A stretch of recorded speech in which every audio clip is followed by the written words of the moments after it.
Bien, sean todos bienvenidos, bienvenidas a esta nueva entrevista para profundizar sobre problemas centrales de nuestra América. En esta oportunidad vamos a poner el foco en Colombia. Hemos venido escuchando una serie de información diversa, plural, en términos de la profunda corrupción que desafortunadamente padece el país. Hace poco, el secretario de Transparencia emite un informe y habla de un 93% de impunidad frente a casos que cursan en la justicia relacionados con hechos de corrupción. Nos encontramos con el caso de Ecopetrol hace poco y ahora revive el caso de Odebrecht. Ese es el tema que vamos a profundizar el día de hoy. Para eso agradecemos que nos haya aceptado la invitación Consuelo Ahumada. Ella es docente de la Universidad Externado de Colombia. Consuelo, muchas gracias por aceptar la invitación y bienvenida. Gracias, Alfonso, por esta invitación. Un saludo para todos y todas quienes nos oyen hoy en estos días, ¿no? Perfecto, Consuelo. Vamos a arrancar. ¿Por qué es nuevo el caso de Odebrecht si llevamos tantos años con este proceso como tal, proceso judicial? Bueno, mira, no creo que sea nuevo. Responde más bien al manejo que se le ha dado, se le ha venido dando al asunto, ¿no? Y bueno, al tema mismo de la corrupción. Si uno se pone a comparar con un país como Perú, ¿sí? Donde cuando se destapa el escándalo, salen y se ven implicados varios expresidentes, entre otros, ¿no? Hay una denuncia, yo pensaría las élites están menos unificadas en torno a estas cosas, eh, y hay denuncias al lado y lado, algunos expresidentes están todavía en la cárcel, el otro se suicidó, Alan García y todo lo demás, pero sale el escándalo.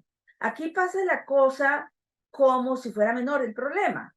Cuando se produce el escándalo, se habla de 6.500 millones de dólares en este exfuncionario del gobierno de Uribe, creo que es el que está detenido, y luego viene el escándalo y se le echa toda la culpa, digámoslo así, a José Elías del Melo, un funcionario del Grupo Aval de Corfi Colombiana, quien debe asumir todo. Él habló recientemente y dice, pues yo no tenía el poder de manejar todo lo que tenía lo que representaba este escándalo de corrupción. El Grupo Aval es sancionado en Estados Unidos, digamos, no es exactamente sancionado, llega a un acuerdo en el que reconoce hechos de corrupción, ¿sí? Sobornos y demás, y el acuerdo es para que no lo investiguen a cambio de pagar 80 millones de dólares.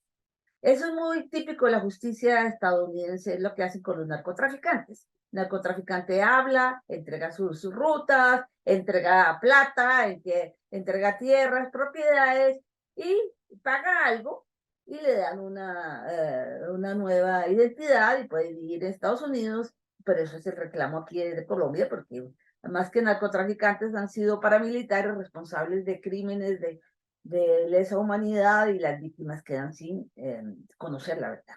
Pero bueno, eso es parte de todo este problema. Entonces viene la situación de que se destapa recientemente, ahora en agosto, el acuerdo que hacen el Grupo Aval, que además tiene medios, construye peajes, construye carreteras, construye puentes que se caen y que no pasa nada, porque pues ahí está el Estado y estamos los contribuyentes y el país pues dispuesto a subsanar todo eso después de que se llevan las ganancias. Es decir, ponen presidentes, el Grupo Aval es el grupo más poderoso del país, el grupo bancario inicialmente, pero con una serie de negocios por todos lados, como son los grandes grupos económicos en el mundo entero. Entonces lo ponen y eh, empieza, empiezan a manejar la situación, empiezan a decir que no hubo nada, que esto y que lo otro, y se empiezan a conocer las cosas, ¿no? Claramente es un escándalo muy grave que a la prensa poco a la mayoría de la prensa poco le interesa. Señalemos que hay periodistas interesados y honestos.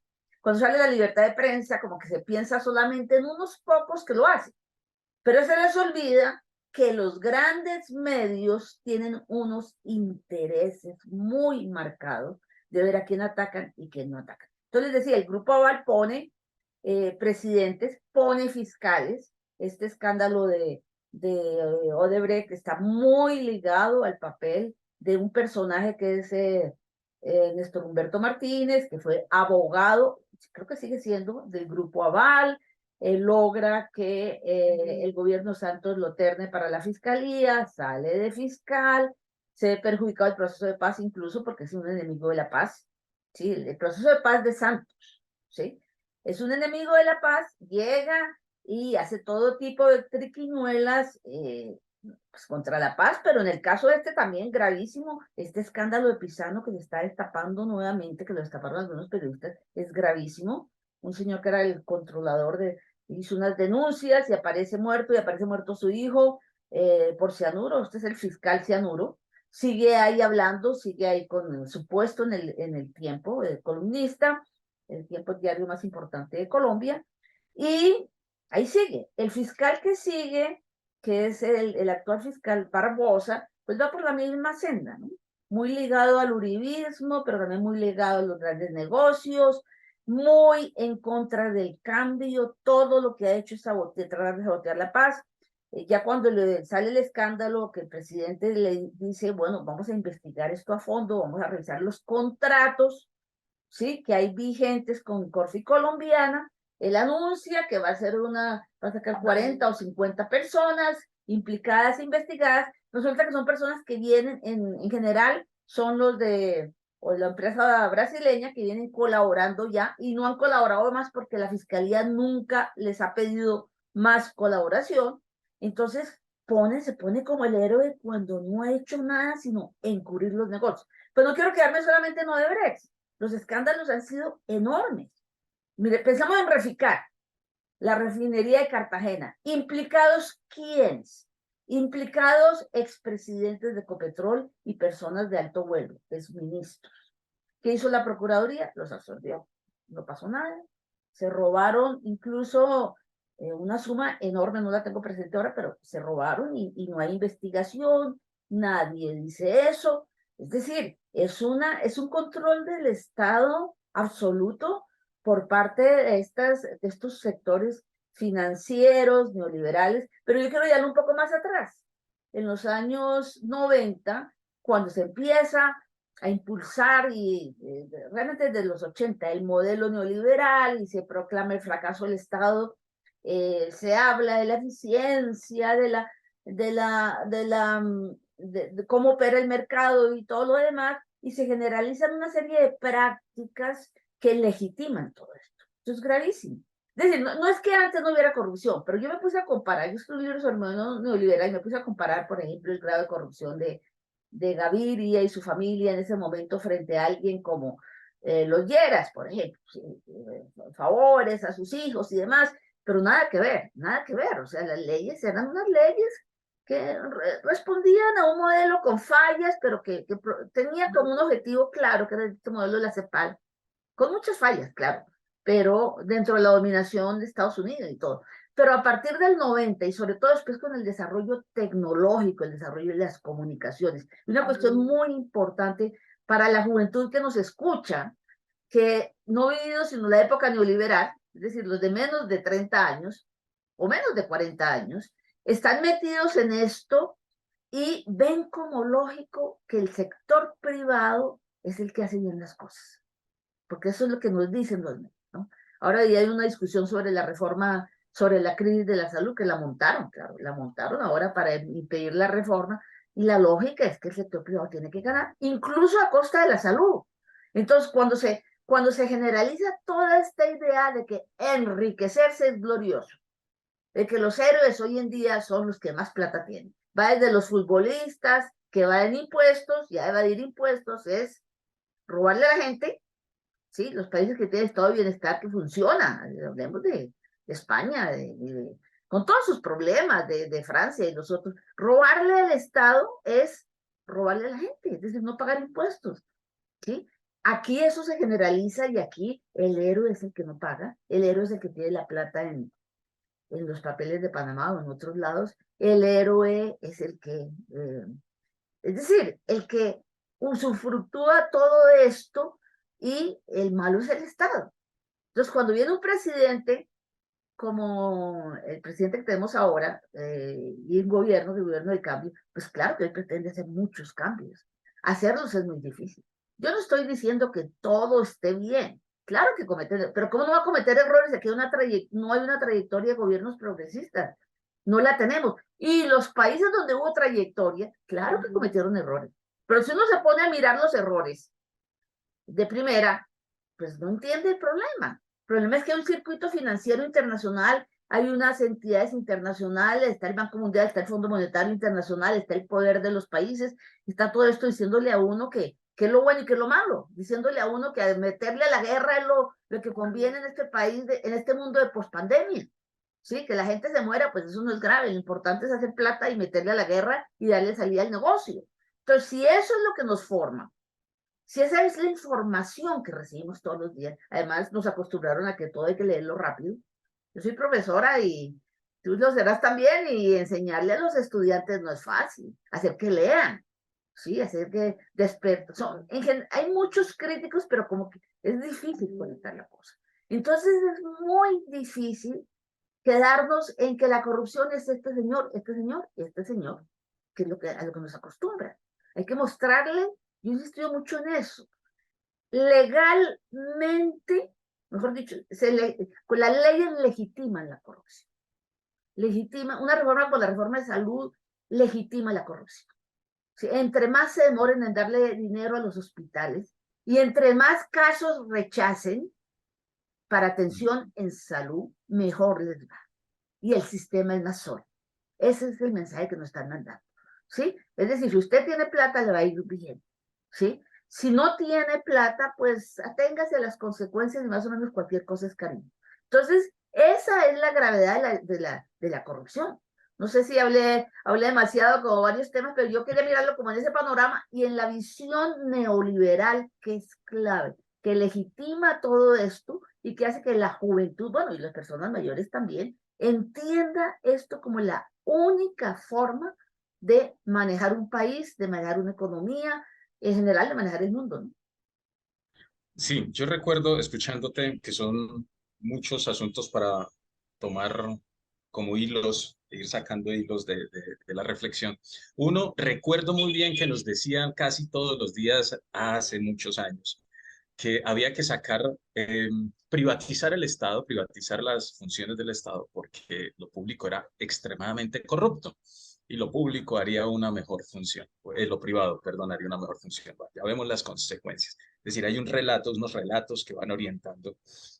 Dos, que me gustaría de pronto profundizar sobre eso, habla sobre una suerte de captura del Estado, es decir, el Estado en este caso está reconfigurado en función de unas élites que se roban lo público, que su riqueza se amasa es con los dineros públicos.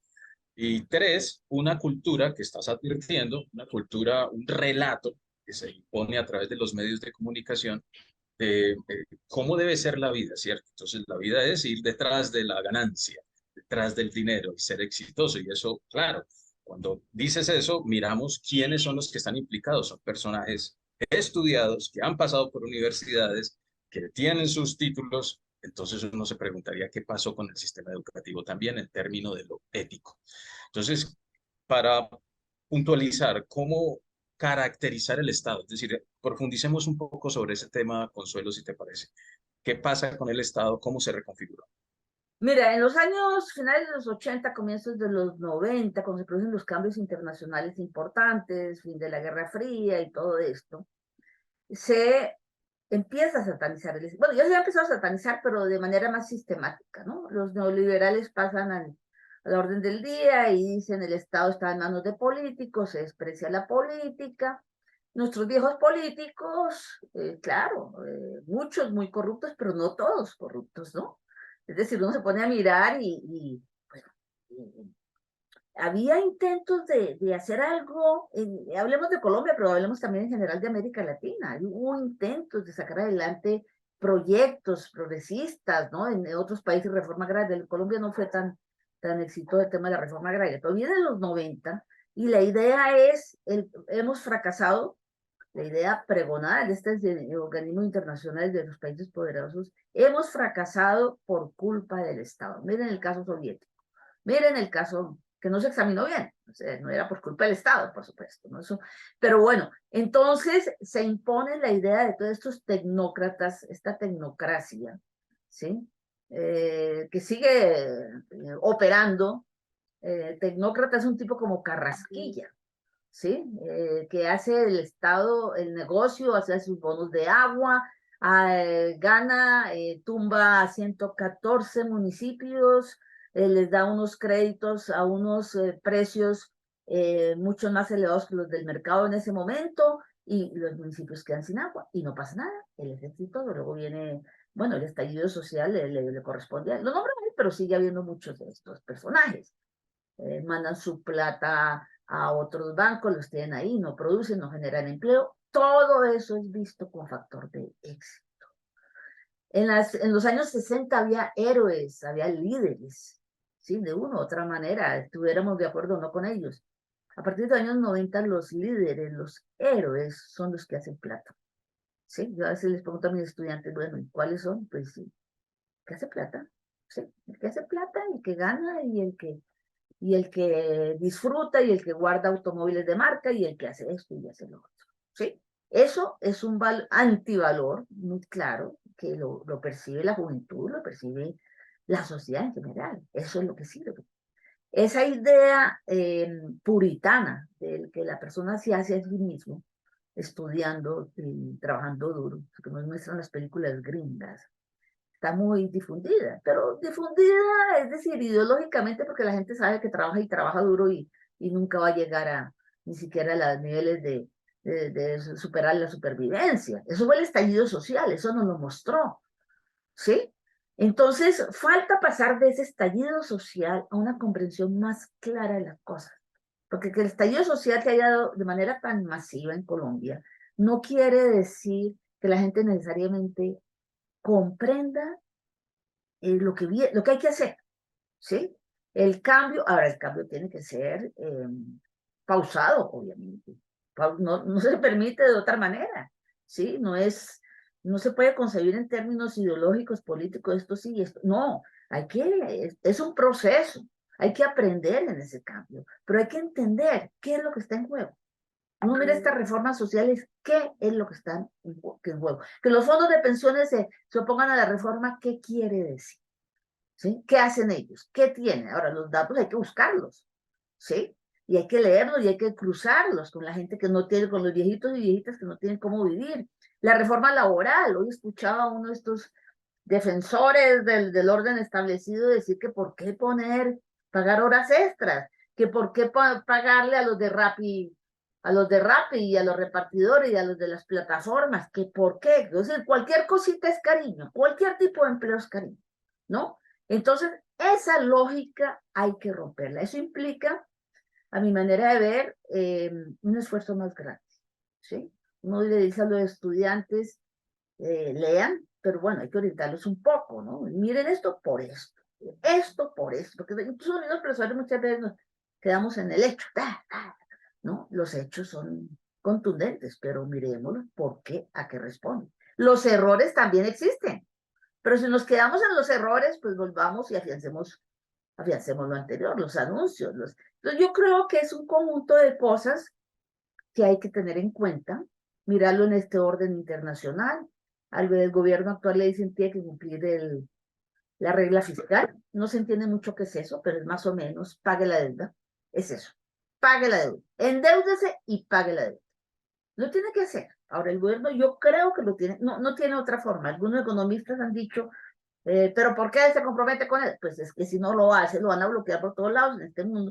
¿Sí? Le bloquean, todo le vale más, las importaciones, todo le vale más y se derrumba el país y la gente ahí sí, digamos, empieza a sufrir más. O sea, es un dilema muy grave. La gente quiere cambio ya y tiene que haberlo, ¿no? Tiene que haber algunas medidas. Yo creo que se están desarrollando en este momento, pero tienen que ser rápidas, ¿no? Pero cambio, tiene que ser paulatino.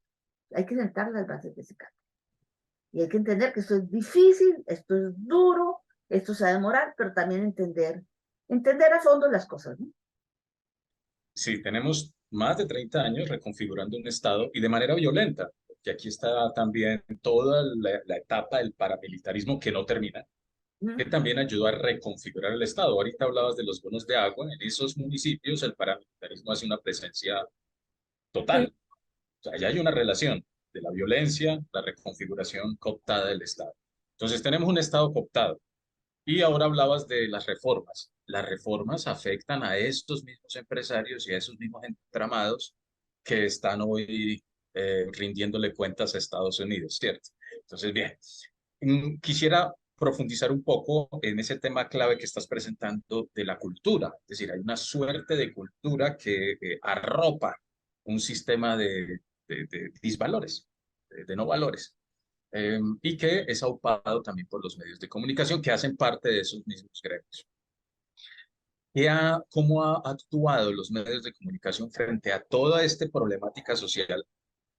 ¿Cómo lo han tildado, ocultado o evadido? ¿Qué piensas frente a eso? Mira, bueno, quería referirme también un poco a lo que señalabas del conflicto armado, eso lo dicen todos los documentos desde basta ya, del 2014, creo, 2013, 2014, el Centro de Memoria Histórica, muestran cómo en medio de la agudización del conflicto armado, ¿sí? Con todos sus actores y todo lo que representó, el tema del desmantelamiento del Estado, de instituciones del Estado, instituciones de apoyo al sector agrario fue determinante y tienen cifras sobre eso. Es clarísimo. Lo de memoria, el informe de memoria es clarísimo sobre todo esto, ¿no? Sobre todo esto, cómo la falta de apoyo de políticas públicas, así sea de manera limitada como ha sido en Colombia, ¿no? Pero cumplían su papel. Tema de la cultura, yo te decía ahí, sí, los medios tienen un papel muy importante. Ahora, en esto saltan inmediatamente lo que decíamos al comienzo y dicen, bueno, libertad de prensa, pero es que libertad de prensa es una cosa. Hay periodistas perseguidos, sí los hay, claro, ¿sí? No tantos como pues no quisiéramos perseguidos, no, críticos, quiero decir, ¿sí? Y hay buenos periodistas que por lo menos le apuntan a mostrar algunas de las causas, ¿no? En otras quedan un poco limitados porque no ven todo el contexto, ¿no? No ven todo el modelo. Eso es una cuestión. Otras son los grandes medios. Basta ver cómo titulan, ¿sí? Cómo titulan en las emisoras de radio, que es un llamado a todos y todos a que los oigamos, ponen el título, dicen mañana se desarrolla el programa, pero el título ya es escandaloso, ¿sí? El título ya es, bueno, si no puede ver el programa, no se preocupe, porque es culpable el gobierno, ¿sí? Y los otros son inocentes. Los titulares del tiempo, bueno, si hacen el programa va a ser fundamentalmente también para mostrar eso, para mostrar que las EPS son héroes, ¿sí? Son sacrificados, viven de la salud, recursos públicos, eso no lo dicen, ¿sí? El aseguramiento con que si ellos no tienen recursos, los recursos son públicos, ¿sí? ¿Sí? Es decir, el Estado tiene con qué manejar la salud, eso es lo más grave de todo. Hay muchos recursos, o sea, se incrementaron los recursos de manera enorme después de la ley 100, se incrementaron. ¿Y a quién fueron a parar? ¿Y por qué respondieron? ¿Y qué atendieron? Pues donde hay negocio. Entonces, hay toda una cultura. Ahora, el que le están atendiendo una enfermedad terminal y haya logrado más o menos una estabilización, pues tiene que salir a preocuparse con todas esas noticias. Uno lo entiende, ¿sí? El que no lo han atendido, pues sale de vez en cuando y lo dice. O la gente como resuelve eso. Pero no se mira el panorama general. No se mira el panorama general. A algunas personas les va bien, hay que decirlo. O más o menos. O entienden que eso es irles bien. ¿No? Porque no hay prevención, no hay nada. Entonces más o menos uno como que se acostumbra, me están atendiendo mi enfermedad terminal y punto. ¿Sí? Pero es gravísimo no tener esa noción clara de los hechos, tener eso tan marcado, tan titularizado, es decir, hay una idea de poner la cuestión cultural, la cuestión ideológica para legitimar ese modelo. Eso lo han dicho varios autores, ¿sí? Cómo se nos enseña, eso ha cambiado un poco, que la cultura McDonald's, Coca-Cola, es la mejor. Bueno, eso ha cambiado un poco con todo del cambio climático y todo esto, pero hace unos años es lo más barato, lo más rico, lo mejor, de hecho. ¿No? Les ha tocado un poco pellizcarse a estas empresas y todo esto, aunque hay una reacción contra eso, ¿no? La pandemia yo creo que nos sirvió mucho, no vamos a decir que no sirve, claro que sirve, el llamado a los mercados campesinos, llamado a la alimentación sana, que no siempre se puede, ¿no?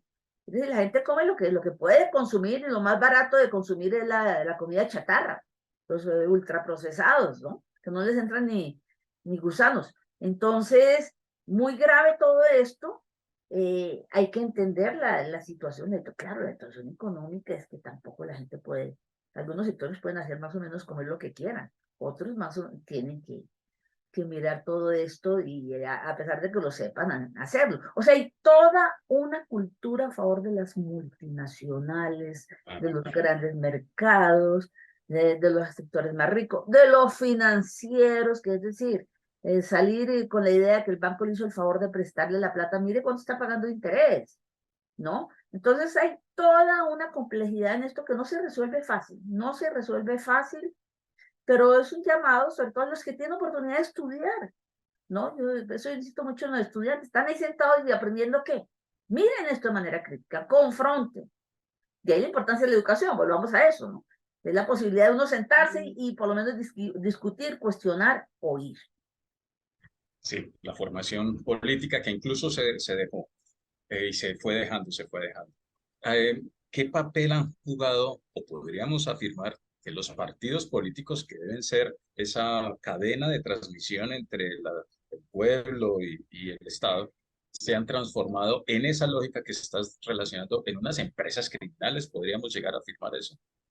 Sí, claro, bueno, no hablemos de los partidos digamos, más ligados al establecimiento, que siguen esa lógica, aunque tienen también gente crítica, es decir, uno no puede mirarlo y despreciar, uno mira uno que otro líder ahí metido, porque es la forma como pudo llegar aquí o allá. De vez en cuando se ven esas personas. Los partidos democráticos de izquierda, creo que están sacudidos también por esto. Hay unos haciendo esfuerzos por ponerse al día. Yo creo que el estallido social nos mostró mucho, mucho, ¿sí? Las limitaciones en mucho sentido. Claro, digamos que se pusieron al frente en la medida en que se pudo, se peleó contra un gobierno absolutamente criminal, ¿sí? Que era todo, pues, el gobierno de Duque ahí permitiendo que las huestes uribistas y estos militares tipo Zapatero hicieran todo lo que les diera la gana, que a la gente la mataran, la desaparecieran, le sacaran los ojos y todo esto, un ejército sin ningún control. No digo que ahora lo tenga mucho, pero sí tiene un poco más de control, por lo menos ahí tiene unos aliados que permitan, no sé hasta cuánto le dure, ¿no? Porque eso tampoco es fácil, ¿no? ¿No? Entonces todo esto se convierte en una cuestión muy dura, que nos golpeó a todos. Lo que nos enseñó la pandemia, más que no, la pandemia y el estallido social, es que los partidos, las organizaciones sociales tienen que ponerse al, digamos, al frente, tienen que educar también, llegar a esta juventud, que muchas veces no es de formación política, o están en otras formaciones políticas, porque la gente vota también, ¿no? La gente vende su voto también, se lo venden, incluso la juventud y todo. ¿Cómo llegamos a esos sectores? Ese sector reaccionó finalmente y terminó votando masivamente por este gobierno, ¿no? Pero ¿qué falta? Yo he insistido mucho en el tema de la educación. ¿Qué falta? Faltan esos espacios de educación formal, alternativa, que es la que dan las organizaciones, los partidos. Cambiar el lenguaje. Muchas tenemos un lenguaje de los años 60, ¿sí? Que no le llega. Los años 60 nosotros nos sentamos y escuchamos horas, horas y horas. No teníamos diapositivas, no teníamos el teléfono, no teníamos nada, no teníamos cómo confrontar. Íbamos a la Luis Ángel Arango, en el caso de Bogotá, a hacer la cola para hacer los trabajos. Eso no pasa hoy en día. El estudiante todo lo tiene a la mano, eso le dificulta la vida, mejor dicho, le facilita la vida, lo puede hacer en su casa, pero también se la dificulta para orientarse, ¿no? ¿Por dónde voy? ¿Qué hago? ¿Será cierto esto? Esto que suena tan contundente, con unas imágenes tan duras, ¿será cierto o no será cierto? El llamado es a la desconfianza, ¿no? La desconfianza y a orientarse en ese mundo tan difícil. Y a nos, digamos, a la gente ya mayor, pues orientar a la gente también en esto. Muchas veces nos preocupamos por cosas que uno no sabe si le están llegando o no. ¿Sí? Le empiezan a bostezar los estudiantes o los muchachos y uno como que no recibe los signos, ¿no? Sigamos hasta que... No, miremos a ver qué está pasando, preguntemos, demos diálogo, promovamos, oigamos, no nos escandalicemos. Hay cosas que te dicen que son duras y hay que escucharlas y mirar a ver cómo se le da salida para, pues, meternos en esta transformación social que la necesitamos sí o sí. Así es, Consuelo, escuchándote se me viene a la cabeza algo y es que en ese modelo que describiste ahora, esa cooptación del Estado y cooptación de la cultura también, están las universidades. La universidad quedó atrapada en ese modelo universidad, empresa, Estado, ¿no? También había un reto ahí de las universidades para realmente leer lo que ocurre en el país y apoyar esas transformaciones. ¿Qué piensas de eso?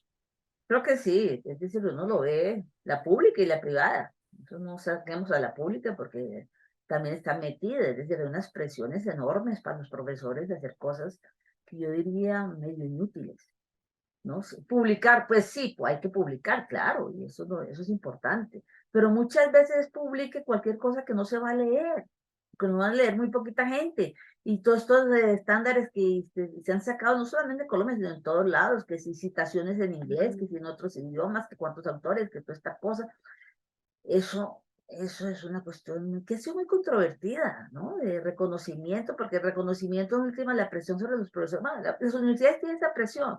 La presión sobre los profesores es el estándar de la universidad y es el estándar también de a dónde entran los estudiantes y a dónde pagan, y las universidades viven de eso, y a nosotros como profesores nos pueden también a buscar clientes, estudiantes y aguantarlos y todo lo demás.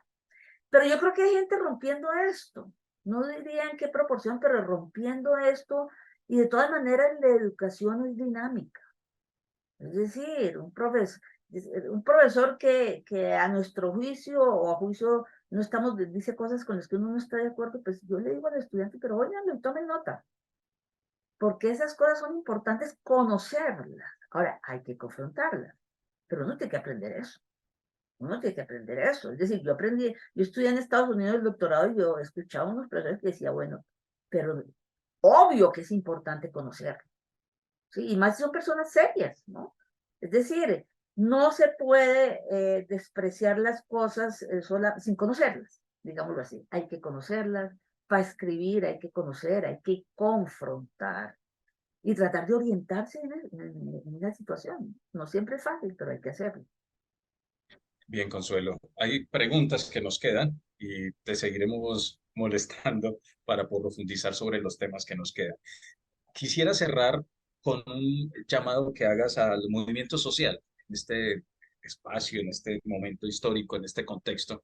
¿Cuál sería como ese llamado o esa ruta que debemos también tener en cuenta para seguir avanzando y moviendo los procesos de cambio que no van a llegar porque hay un presidente eh, alternativo?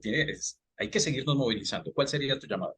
Bueno, la movilización es fundamental. Bueno, ahí el movimiento social es muy diverso, afortunadamente, y grande. Eh, yo pienso que son las dos cosas, porque sí hay que respaldar, yo creo que sí hay que respaldar al gobierno, pero hay que presionar. Presionar al gobierno es ayudarle, ayudarle. Es decir, si, o sea, convocamos una movilización social y queda muy reducida, es lo que ha pasado hasta ahora, con excepción de la del 1 de mayo, que fue bastante buena, es complicado. Eso manda un mensaje y ayuda. Eso lo han dicho todos, bueno, todos no, los más importantes presidentes digamos, pues, de esta primera ola de gobierno alternativos. Yo escuchaba a Lula hace poco en una reunión en Brasil y decía, es que si no nos presionan, claro, cometemos errores. Es decir, la gente no se puede toda meter al gobierno y dejar el movimiento social abandonado. Pero si no nos presionan, si no hay presión, no hay presión tampoco a hacer los cambios. Es que estar gobernando no es fácil, para nada es fácil. Sí, se habla de una coalición que tiene que darse porque si no, no se aprueban las cosas y esa coalición impone restricciones, entonces hay que presionar en ese sentido. El movimiento social tiene que organizarse y yo creo que el movimiento sindical en eso es clave también. ¿Sí? Tiene la posibilidad de organizar, ¿sí? Por lo menos tiene los más recursos, tiene más posibilidad de convocatoria, hay que moverlo también, hay que presionarlo también, pero es una guía muy importante para todo esto y creo que lo que faltan, los 3 años o los 2, casi 3 años que faltan de gobierno, es muy importante que esa estrategia funcione. Primero para defender el gobierno, porque pues no tenemos certeza de qué va a pasar, ¿no? Con esta situación, estas perspectivas de investigación y todo lo demás. Segundo, para sacar adelante reformas que puede que no salgan como deben salir, pero que sean avances, ¿no? De hecho, cualquier cosa, una reforma de pensiones, pues el ideal sería acabar con los fondos de pensiones, pero eso no se puede hacer, eso sería imposible hacerlo ahora. La reforma laboral, el ideal también sería, bueno, más parecido a la primera proyecto de reforma, pero no creo que sería el ideal, es decir, el ideal sería mucho más, pero tiene que haber avances, y eso muchas veces hay que negociarlo, pero también hay que pelearlos. O sea, la movilización social es importantísima. Eso hay que entenderlo toda la gente, ¿sí? No desilusionarse por problemas, por metidas de pata, que las hay. Uy, todos los días. Las hay, claro que las hay. Pero si las vamos a coger, las vamos a agrandar y nos vamos a quedar con eso, pues no hacemos nada. Ahora, nosotros no somos notarios del gobierno, somos parte, tenemos que sacarlo adelante. Porque el notario dice esto sí, esto no, y por fuera. No, tenemos que sacar adelante un proyecto de la mejor manera posible. Muy bien. Iniciamos con el tema de la corrupción y logramos identificar que en realidad lo que hay que analizar es qué tipo de Estado tenemos, qué tipo de sociedad y cómo transformar esas estructuras que durante 30 o más años se configuraron, se tomaron la democracia, se tomaron la cultura y hoy tienen unas condiciones sociales complejas, difíciles. De hecho, el nivel de concentración de la riqueza es de los más abrumadores en Colombia y la concentración de la tierra. Y eso se ha logrado de manera violenta. Nos toca, como organizaciones sociales, como organizaciones populares, seguir empujando los cambios. No esperar, seguir empujando los cambios y para eso necesitamos formarnos, articularnos y aprovechar los espacios que la sociedad va dando y va abriendo para eso. Consuelo, muchas gracias por aceptar la invitación. Y bueno, a quienes nos escuchan y nos siguen, nos estaremos encontrando en una próxima entrevista para seguir profundizando sobre esos problemas centrales de nuestra América.